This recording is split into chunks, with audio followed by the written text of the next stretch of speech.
RCP Notícias. Já são 7 horas em Cabo Verde. Vamos agora para o primeiro jornal, como sempre a abrir. Vamos conhecer os destaques desta edição.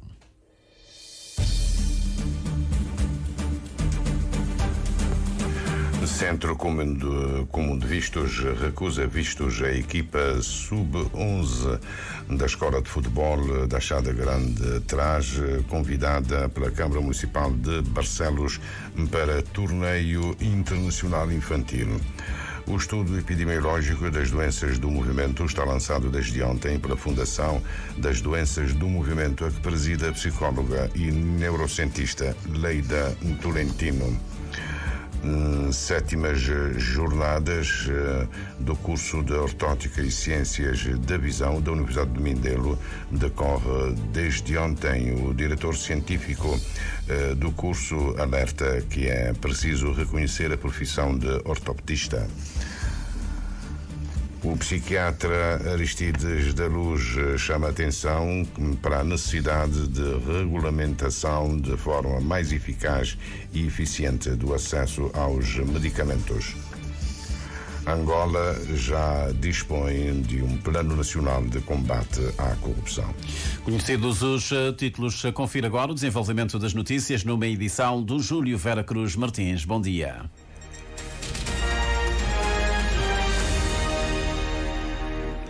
Muito bom dia. PRAFOND, ou Fundo para Apoio e Proteção dos Direitos dos Compatriotas no Estrangeiro, um fundo russo, já gastou milhões de euros a financiar sites de propaganda russa na Europa e pagou mesmo a defesa legal de traficantes e assassinos contratados por Moscovo.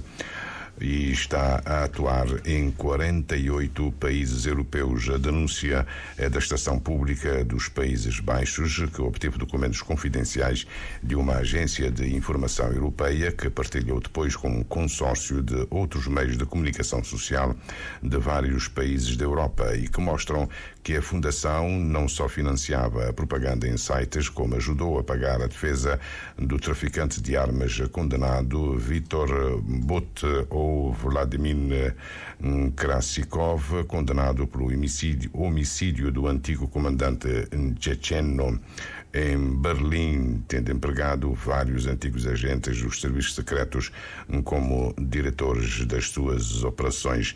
A informação é de hoje pela Euronews. Confrontada com as notícias agora divulgadas, a presidente da Comissão Europeia, Ursula von der Leyen, que se recandidata para a mesma função, propôs a criação de um escudo europeu para a democracia. Na Suécia, onde se encontrou ontem com o primeiro-ministro e com a ministra da Energia, a presidente da Comissão Europeia foi crítica em relação às atividades da Fundação Russa, sublinhando a necessidade de defesa dos países europeus. A Escola de Futebol de Chada Grande Trás corre o risco de falhar o torneio internacional de Barcelos na categoria sub-11, agendado para os dias 15 e 16 próximos. O presidente da associação esclarece que a maior parte da equipa está impedida de viajar com a recusa de vistos, uma informação conhecida ontem com a comunicação do Centro Comum de Vistos. Não estava confiante, até como é de costume, é facto, participa em torneios internacionais e nunca não tive recusa de visto e sempre não cumpre com aquilo que é norma. Nunca ninguém fica para lá, nem monitores, nem criança, é algo que prontamente nunca está fazendo.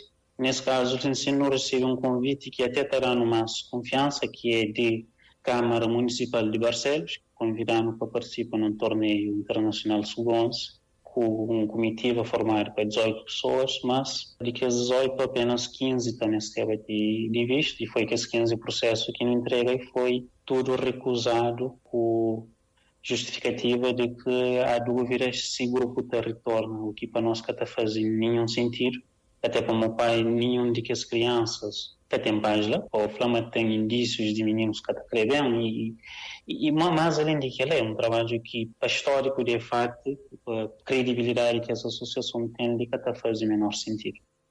Edmilson Garcia vai agora recorrer da decisão e pedir a intercedência das autoridades nacionais, tal como o Ministério do Desporto, aliás, um parceiro da Associação Escola de Futebol de Achada Grande Trás. Primeiro, 70% que se está passando, não estou aqui caminho que não está bem trilha, para morrer não tem compromissos a assumir, não tem despesas já feitas, nesse caso, passagens aéreas, fatos de treino, equipamentos de treino, mochila, tudo personalizado. Ou seja, não faz um data de custos que não está tendo ainda percebe e hoje aquele que devem ser próximos passos, sabendo também que não tem apenas 10 dias, para supostamente não tinha que viajar. Não se também pedir alguma ajuda? Reclama junto da Embaixada de Portugal, por exemplo, pede ajuda do governo? Sim, com certeza. Já não começa contato com o Ministério de Desporto, atenta com o Ministério de Negócios Estrangeiros, a Presidência da República, que também é parceiros. Ou seja, não só fala tudo, quer dizer, parceiros que estão envolvidos nessa nossa digressão para a Europa. IDJ é parceiro, o Ministério do Desporto é parceiro, a Presidência da República também é parceiro. Não sabem recordar eles. O primeiro ponto, ele se calhar comunica a Câmara Municipal de Barcelos de situação.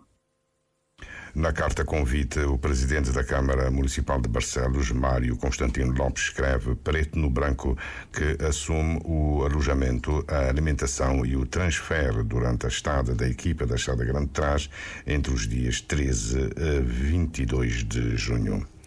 O estudo epidemiológico das doenças do movimento está lançado desde ontem pela Fundação das Doenças do Movimento, a que preside a psicóloga e neurocientista Leida Tolentino. Em termos de metodologia, o estudo é um estudo epidemiológico demográfico, observacional primário, significando que não se trata de um experimento, mas sim de um estudo observacional, e primário no sentido que estamos a recolher dados em primeira mão, portanto não secundários. O intuito é de recolher dados concretos quanto à realidade cabo-verdiana em relação à prevalência das doenças do movimento em todos os residentes no território nacional. Leida Tolentino esclarece que o objetivo é fazer um censo com a identificação do maior número de casos diagnosticados no país em todas as estruturas de saúde, incluindo as privadas. Temos 3 finalidades. Uma é medir a prevalência e fatores de risco associados às doenças do movimento.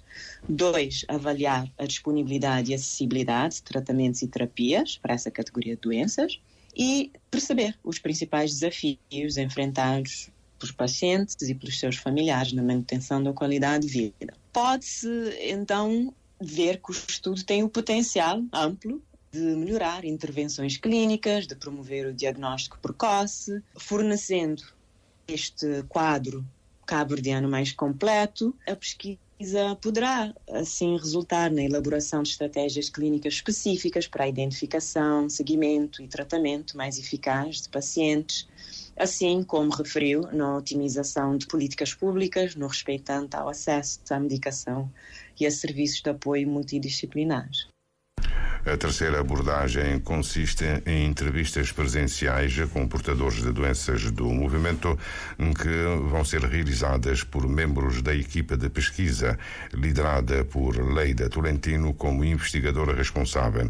A equipe integra ainda a neurologista Antónia Fortes, do Hospital Agostinho Neto, o analista de dados e professor Filipe Monteiro, na Universidade de Brown, nos Estados Unidos, e 2 assistentes de investigação. O arranque do estudo epidemiológico é financiado com recursos próprios da Fundação Doenças do Movimento. Cabo Verde tem grandes carências em termos de prestação de cuidados de saúde de visão e, no entanto, a profissão de ortopedista tem dificuldades em se afirmar. A posição é manifestada pelo coordenador científico do curso de Ortótica e Ciências da Visão da Universidade de Mindelo. Manuel Oliveira está em São Vicente, Ailson Martins, a participar nas 7ª jornadas do curso. O coordenador científico e pedagógico do curso de Ortóptica e Ciência da Visão da Universidade de Mindelo advoga que Cabo Verde tem milhares de pessoas que não têm acesso aos cuidados de saúde da visão, sublinhando que as pessoas mais velhas acabam por ficarem cegas, daí a importância dos ortoptistas. Cabo Verde precisa imenso destes profissionais, porque tem muito poucos oftalmologistas e, por causa disso, tem graves carências em termos de prestação de cuidados de saúde da visão. Nós temos milhares de pessoas em Cabo Verde que, por não terem atendimento atempado em matéria de cuidados de saúde da visão, os mais velhos acabam por ficar cegos e ficam cegos muitas vezes porque também não têm acesso às cirurgias, por exemplo, a catarata, e são alguns milhares que se encontram nessa circunstância. Os mais novos, que têm o seu período de desenvolvimento, que acontece entre o nascimento e especialmente os 3 anos de vida, também não são vistos nem são observados por ninguém e perde-se aqui um potencial e alguns deles ficam irremediavelmente com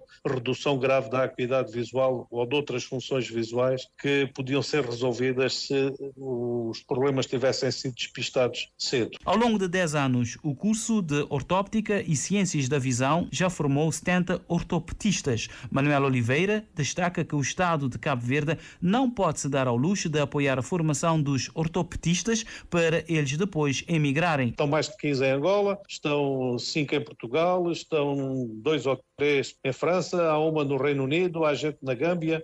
Portanto, há países que estão a aproveitar este potencial e Cabo Verde não está. E são formados aqui. Do ponto de vista da universidade, é o reconhecimento de facto que a formação tem qualidade e é reconhecida lá fora e é talvez o curso mais internacional na Universidade do Mindelo, mas precisamos que Cabo Verde aproveite este potencial e esta riqueza que tem, porque quando não o está a fazer, são as populações que são prejudicadas. Manuel Oliveira apresenta alguns resultados dos rastreios visuais realizados aos alunos nas escolas de São Vicente. Nós rastreamos jovens cujas idades se situam entre os 17 e os 22 anos. Posso lhe dizer que de todos aqueles que foram avaliados e que tinham acuidades visuais baixíssimas, na casa de 10%, 20%, depois de nós os avaliarmos e lhe corrigirmos o erro refrativo, todos melhoraram substancialmente. Atingiram os 10 décimos de visão, que é os 100% de visão. O Dia Mundial da Ortóptica foi assinalado ontem. A 7ª jornada de Ortóptica e Ciências da Visão da Universidade de Mindelo termina amanhã. É preciso regulamentar de forma eficaz e eficiente a questão do acesso aos medicamentos em Cabo Verde. É uma das questões que está associada à prevenção dos meios utilizados nos suicídios ou tentativas de suicídio, que é tida em conta no quadro da Estratégia Nacional de Prevenção do Suicídio em Cabo Verde, ontem em socialização na cidade da Praia. A Rádio Cabo Verde falou com o médico psiquiatra Aristides da Luz, que moderou os painéis em discussão no quadro da socialização. Jornalista Miriam Lopes dos Santos. As doenças mentais são um risco para que as pessoas cometam suicídio, mas o ato não resulta exclusivamente de doenças mentais, lembra o psiquiatra Aristides da Luz. Nós não podemos fazer um paralelo que suicídio e doença mental. Claro que a doença mental é um risco para o suicídio. Aí nós temos que pensar primeiro no tratamento dessas doenças, no acesso ao tratamento das pessoas com problema mental, e isso temos que pensar no estigma, no sentido de sensibilizar para quebrar o estigma, porque muitas vezes as pessoas não procuram ajuda pelo estigma. A questão da prevenção dos meios. Quais são os meios que infelizmente é muito utilizado em Cabo Verde para a questão das tentativas de suicídio? O uso de medicamentos. Então temos que ver que de facto há que regulamentar de uma forma eficaz e eficiente a questão do acesso dos medicamentos em Cabo Verde. É preciso regulamentar de forma eficaz e eficiente a questão do acesso aos medicamentos em Cabo Verde, e uma das questões a ter em conta é que as receitas ainda são manuais, aponta o médico. Isso acaba por criar algum problema, porque eu posso ir para um centro de saúde ou para uma estrutura de saúde conseguir uma receita. Depois vou para outro, posso conseguir outra receita. E quem passou a primeira receita não sabe que eu fui para o segundo e vice-versa. Então as pessoas acabam por acumular uma grande quantidade de medicamentos em casa. E isso tem os seus riscos, mesmo para a qualidade do medicamento que a pessoa vai ingerir. Mas tratando-se na questão da tentativa de suicídio, muitas vezes num momento de aflição, eu O que é que eu recorro ao método letal que eu tenho na minha frente. O encontro de socialização da Estratégia Nacional de Prevenção do Suicídio esteve centrado no período da tarde nas discussões em grupo para garantir o sucesso na implementação dessa estratégia. O Ministro das Comunidades, Jorge Santos, cumpre a partir de hoje uma intensa agenda de visitas junto às comunidades cabo-verdianas imigradas na Europa. Reportagem Ernestina Lopes.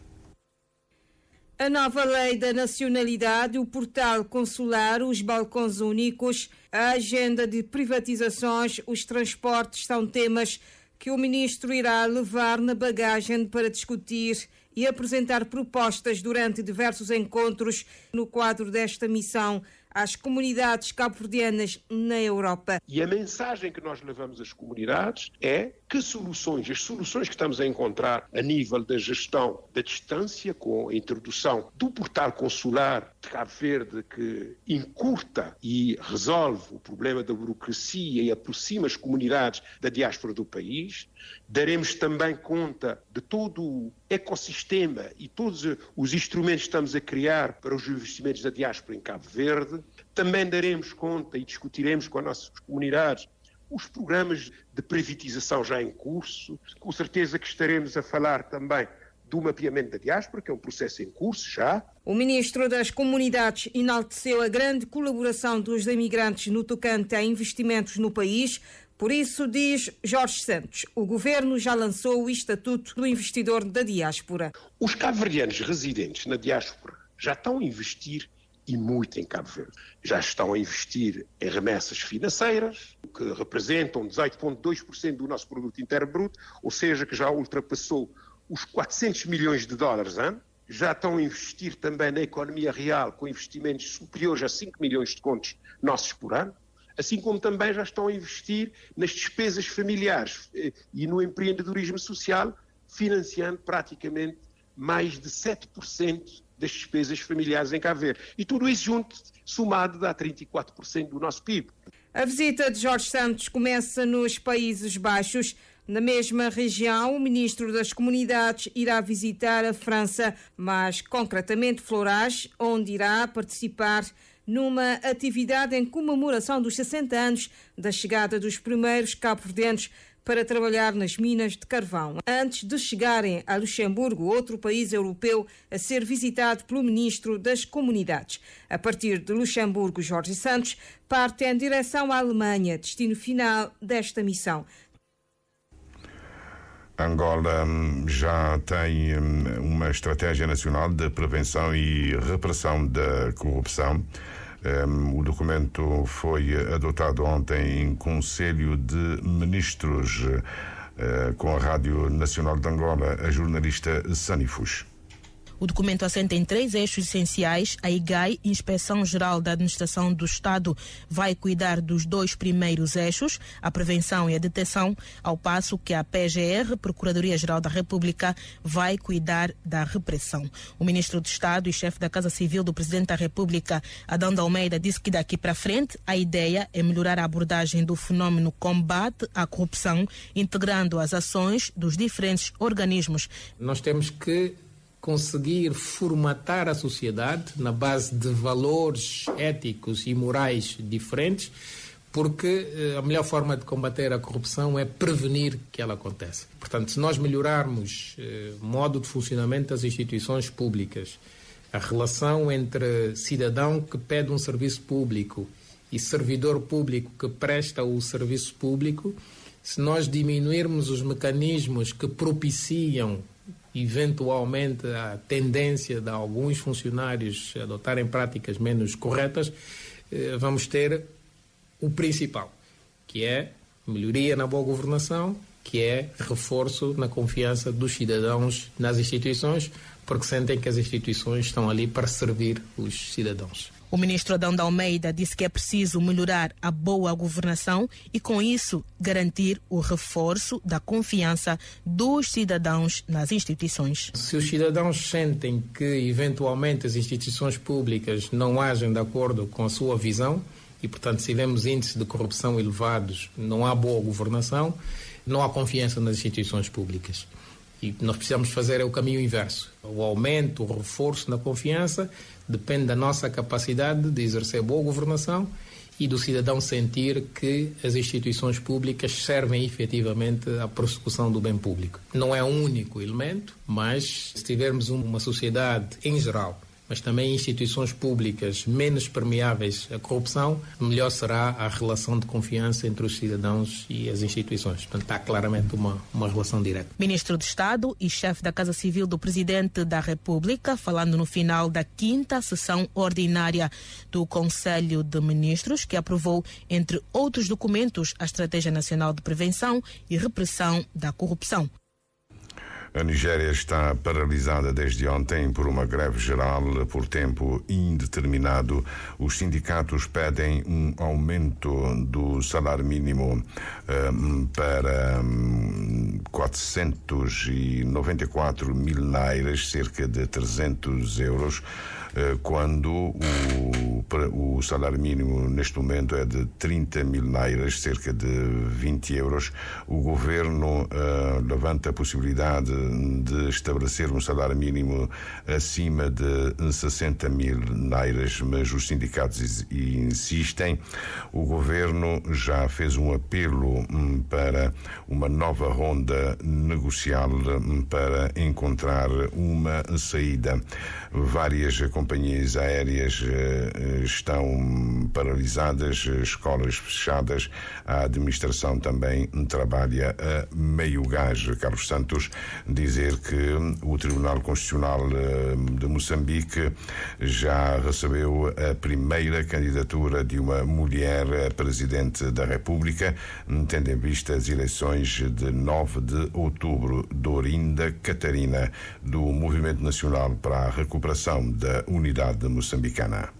7 da manhã, 21 minutos. Concluída então esta edição do primeiro jornal para esta terça-feira, hoje, dia 4 de junho.